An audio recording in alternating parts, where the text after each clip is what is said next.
wabarakatuh. Salam kemanusiaan. Perkenalkan, nama saya Tarisya Indah Aprilianti dari kelas PGMI 2 dengan NIM 0306231037. Izinkan saya mengajak teman-teman sekalian untuk mendengarkan speech kontes Kepalang Merahan tentang bencana alam mengenai gempa bumi.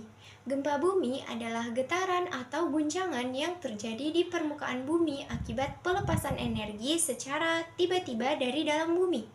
Energi ini biasanya terakumulasi akibat pergerakan lempeng tektonik yang membentuk kerak bumi.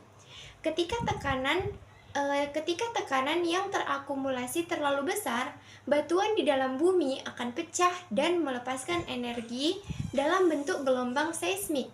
Gelombang inilah yang menyebabkan getaran yang kita rasakan di permukaan bumi. Nah, apa sih penyebab utama dari gempa bumi? Sebagian besar gempa bumi disebabkan oleh pergerakan lempeng-lempeng tektonik yang sering bergesekan, bertumbukan, atau menjauh satu sama lain. Nah, yang kedua adalah aktivitas vulkanik. Letusan gunung berapi juga dapat memicu terjadinya gempa bumi, meskipun tidak sebesar gempa bumi tektonik. Yang ketiga, reruntuhan tanah. Runtuhan tanah dalam skala besar, terutama di daerah pertambangan, juga dapat menyebabkan getaran yang mirip dengan gempa bumi. Nah, Indonesia adalah negara yang digarisi oleh garis khatulistiwa yang banyak terdapat gunung berapi. Sejarah dan dampak di Indonesia sebagai negara kepulauan yang terletak di cincin api Pasifik sangat rentan terhadap gempa bumi. Letak geografis ini menjadikan Indonesia sering diguncang gempa bumi dengan berbagai skala kekuatan. Nah, ketika terjadi gempa bumi, sangat banyak dampak-dampak yang ditimbulkan. Di antaranya, yang pertama, kerusakan bangunan. Gempa bumi dapat merusak bangunan, jembatan, infrastruktur, dan lainnya, menyebabkan korban jiwa. Gempa bumi seringkali menyebabkan korban jiwa akibat runtuhan bangunan, kebakaran, bahkan tsunami, karena gelombang yang dihasilkan dalam bumi semakin besar hingga mengguncang laut. Yang ketiga, tanah longsor. Gempa bumi dapat memicu terjadinya tanah longsor, terutama di daerah-daerah dengan lereng yang curam. Nah, teman-teman, kita dapat meminimalisir dampak yang kita rasakan akibat gempa bumi. Kita dapat membangun bangunan tahan gempa. Mengikuti standar bangunan di Indonesia terus ditingkatkan untuk memastikan bangunan lebih tahan gempa. Yang kedua, kita memiliki sistem peringatan dini.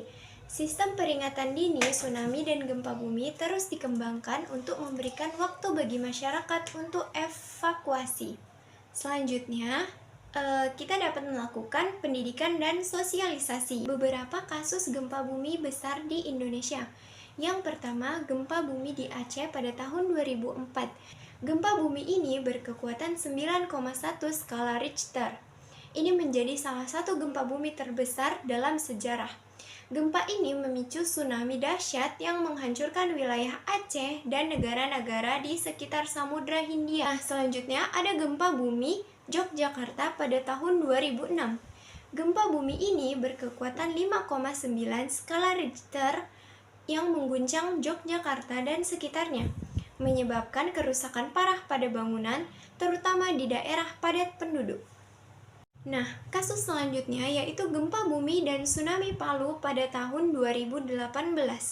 Gempa bumi ini berkekuatan 7,4 skala Richter diikuti oleh tsunami yang menghancurkan kota Palu dan Donggala di Sulawesi Tengah. Kasus selanjutnya yaitu gempa bumi Lombok pada tahun 2018. Serangkaian gempa bumi mengguncang Lombok dan sekitarnya, menyebabkan kerusakan pada bangunan dan infrastruktur serta mengakibatkan korban jiwa. Nah, teman-teman sekalian, jika terjadi gempa bumi di saat kita berada di dalam ruangan seperti di rumah, sekolah, atau gedung-gedung bangunan, kita dapat melindungi diri dengan cara yang pertama, cari tempat berlindung yang kokoh, yaitu segera berlindung di bawah meja yang kuat atau di sudut ruangan yang jauh dari jendela, lemari, atau benda-benda yang mudah jatuh. Kita harus lindungi kepala dan leher dengan menggunakan bantal atau buku untuk melindungi kepala dan leher dari benda-benda yang mungkin jatuh dari atas. Nah, Kita, pada saat terjadi gempa bumi, kita tidak boleh panik. Panik hanya akan membuat Anda kesulitan mengambil keputusan saat dalam keadaan genting. Nah, yang kedua, kita jangan keluar rumah saat gempa bumi. Tunggu hingga guncangan berhenti. Nah, untuk fokus yang lebih penting, pada saat terjadi gempa bumi, jika ada sumber api, kita harus mematikannya. Karena untuk mencegah terjadinya kebakaran. Nah, selanjutnya kita harus keluar rumah dengan tertib. Jika kita berada di sekolah, kita harus tenang dan mencari jalan keluar, seperti lewat tangga dan menghindari lewat dari lift. Nah, yang terakhir, kita harus mendengarkan informasi terbaru di sekitar kita dengan cara menyalakan radio atau televisi. Kita harus mendengarkan informasi terbaru mengenai gempa bumi dan dari radio atau televisi. Ikuti petunjuk dari pihak berwenang. Baiklah teman-teman, sekian speech kontes saya tentang bencana alam gempa bumi. Terima kasih kepada teman-teman yang sudah menonton. Saya tutup dengan Assalamualaikum warahmatullahi wabarakatuh. Salam kemanusiaan.